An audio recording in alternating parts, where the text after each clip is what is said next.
All right, I'm going to show you how to use these two mole traps. So later in the video, I'll show you how to where to set them and actually how to set them. But they both work really well. I used these for years and had good success with them. I've kind of finally figured out how to use this one well. Just overall, you're going to catch a lot of moles in the springtime when they first start making their little trails and stuff. They're easy to catch. Summertime, they're really hard to get. And fall, there's another like surge in movement in their little in their holes, and you'll be able to get some more then. But from what I found, springtime is a time to get them. So these are kind of nice because these spikes here actually pierce them and kill them fairly quick. Unfortunately, these, it looks like a pair of scissors that would dispose of them a little more quickly, but it doesn't. It just pinches them between these two things. So I kind of don't like these because it hurts when you kill an animal a little bit.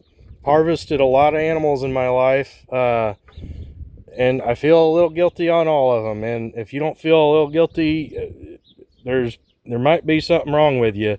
But these are varmints and they tear your yard up, and you really need to dispose of them. But what I'm getting at with this one is when this thing goes off, because sometimes you'll catch them 10 minutes after you put one in, something like that. And if you pull this one out of the ground, unfortunately that guy's still alive, and you're going to have to do the humane thing and put them down.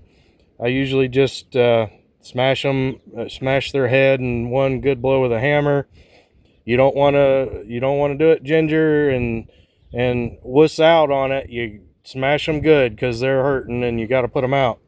But anyway, when you're using these things, you need to find, I'll walk over to one. Like you see these big mounds in the yard here, like this.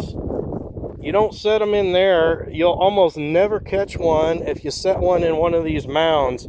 You got to find trails. And I don't have any awesome long runs of trails here close.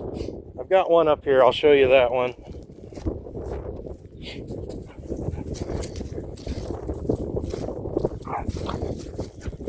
There's one right there a little bit. See that trail? There are mounds here, but then there's this trail coming out of a mound. A lot of times you'll see longer trails than that. Kind of stepping on one there. But here's a decent trail. I don't know if it's going to show up on camera a little bit. Usually you find 20 feet of these things all over the place. But you'll smash this spot down, let's say, with your foot.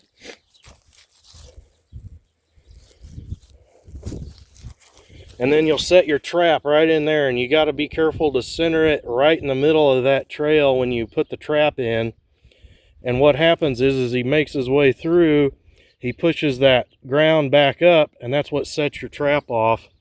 And so I'm going to show you how to set a couple of these traps here.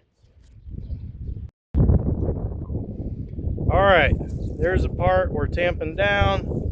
We got to put this right in the middle of the trail. This part here goes right through the middle of that trail.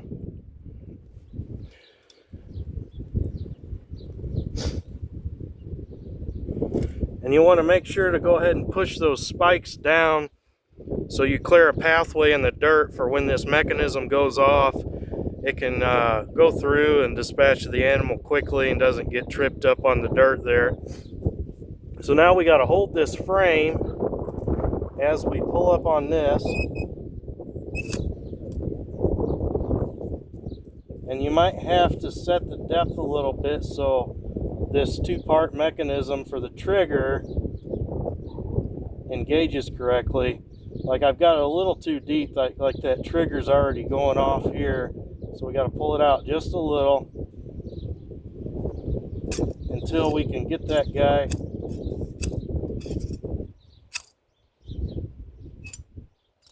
set there. There we go. That trap is set now. You can see this is the part here where when the mole goes through, it pushes up on this, releases this part of the mechanism that's holding the spikes there, and then that will go down and kill it. All right, now we're going to set that scissor type trap. This is not a great trail here, but we're going to put it in anyway. Usually when you see nice long straight trails, that's where you want to put them at. That's where you're most likely to get them. We're going to center this in the hole. Push it down as far as you can with your hands. Tends to work better with this one. And then this is meant to just be stepped on. Unfortunately, when you step on it, it tends to push one direction and not stay straight. So you might find that you've got to go all the way with your hands to keep it straight. I'm going to try and set the whole thing with just my hands. You can see as I'm putting pressure on it, if I was to do that with my foot, it would cock this way.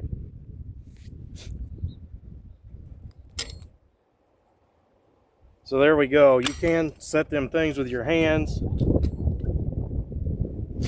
All right, that one's set. And now after we catch the animal, I stomp down all these trails, and that way I can determine whether or not there's a second one in here. There usually isn't, but if you stomp all these down and then check it again the next day after you kill one, you'll be able to tell if you need to go back and set a trap in the same area. Generally, it seems like it's one animal that clears maybe a 20-foot circle, give or take. And one other thing to say is you don't want to, when these things go off, you don't want to leave them with a dead animal in it forever, because as that animal decays, it will potentially damage your trap. The enzymes and stuff in the blood will kind of eat into the metal and so forth. So that's something else to consider. One thing you can do, because when this scissor type goes off, if you catch it immediately after it goes off, as I was saying earlier, if you pull it up out of this hole, the animal will still be stuck to it, probably still alive if you caught him recently. So it might be advisable, if you don't want to see that, to go ahead and push this mechanism back down before you pull it out. Although it is kind of nice to verify that you actually caught one. But if you can't stand to see that dead animal, then you'll have to push this back down before you pull it back out. At least some. You don't have to completely set the thing again. But push it down, then pull it out. The spike ones always leave the animal in the trail. So thanks for watching. Hope this is helpful.